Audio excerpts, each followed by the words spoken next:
High school class के विद्यार्थियों के लिए एक और सवाल। 3x plus 2py equal to और 2x plus 5y plus 1 equal 0 द्वारा निरूपित रेखाएं परस्पर समांतर है तो p का मान ज्ञात कीजिए। ये दो समीकरण दिए हैं, इन समीकरणों से जो रेखाएं निरूपित होती हैं वो रेखाएं कैसी हैं? परस्पर समांतर हैं। तो हमें क्या करना है? इस p का मान ज्ञात करना। चलिए p का मान ज्ञात करते हैं। हल, दो समीकरण दिए हैं, दोनों लिखिए। 3x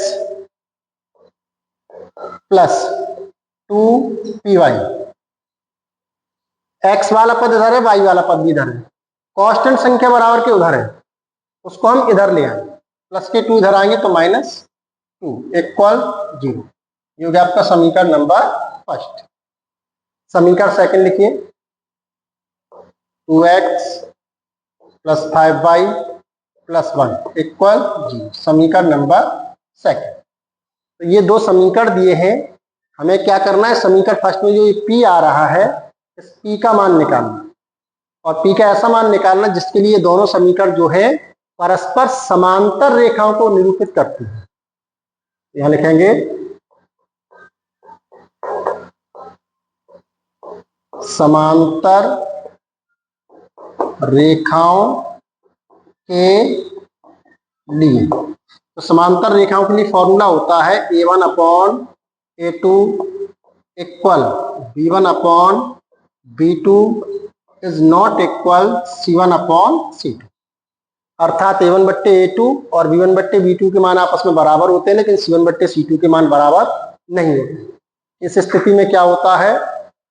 समीकरण निकाय का कोई हल नहीं होता, समीकरण निकाय असंगत होता है, और इन समीकरणों से जो रेखाएं निरूपित होती हैं वो रेखाएं परस्पर समांतर होती हैं। तो यहाँ पर उन्होंने कहा कि ये दोनों समीकरण जो समांतर रेखाओं को प्रदर्शित करते हैं। तो समांतर रेखाओं के लिए फॉर्मूला हो गया a1/a2 equal b1/b2 is not equal c1/c2। मान रखिए a1 समीकरण फर्स्ट में x का गुणांक 3, a2 समीकरण सेकंड में x का गुणांक 2 इक्वल b1 समीकरण फर्स्ट में y का गुणांक 2p अपॉन b2 समीकरण सेकंड में y का गुणांक 5 इज नॉट इक्वल c1 समीकरण फर्स्ट में अचर पद या कांस्टेंट संख्या -2 और c2 समीकरण सेकंड में अचर पद या कांस्टेंट संख्या 1। ये दोनों मान बराबर है, ये बराबर नहीं है, तो ये दोनों बराबर है, इनको ही आप लीजिए। 3/2 इक्वल 2p/5 लेने, इसमें कर दीजिए क्रॉस मल्टीप्लाई। 2 का मल्टीप्लाई 2p में करेंगे, 2 2 जा 4p इक्वल 3 का मल्टीप्लाई 5 में करेंगे, 3 5 जा 15, तो 4p इक्वल 15। 4 का मल्टीप्लाई है p में, पक्षांतर करने पर क्या होगा? भाग, डिवाइड होगा, p इक्वल हो जाएंगे 15/4। कट नहीं रहे, यही आंसर हो गया आपका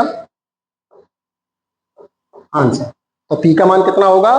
15/4, जिसके लिए दोनों समीकरण जो हैं वो समांतर रेखाओं को निरूपित करेंगे।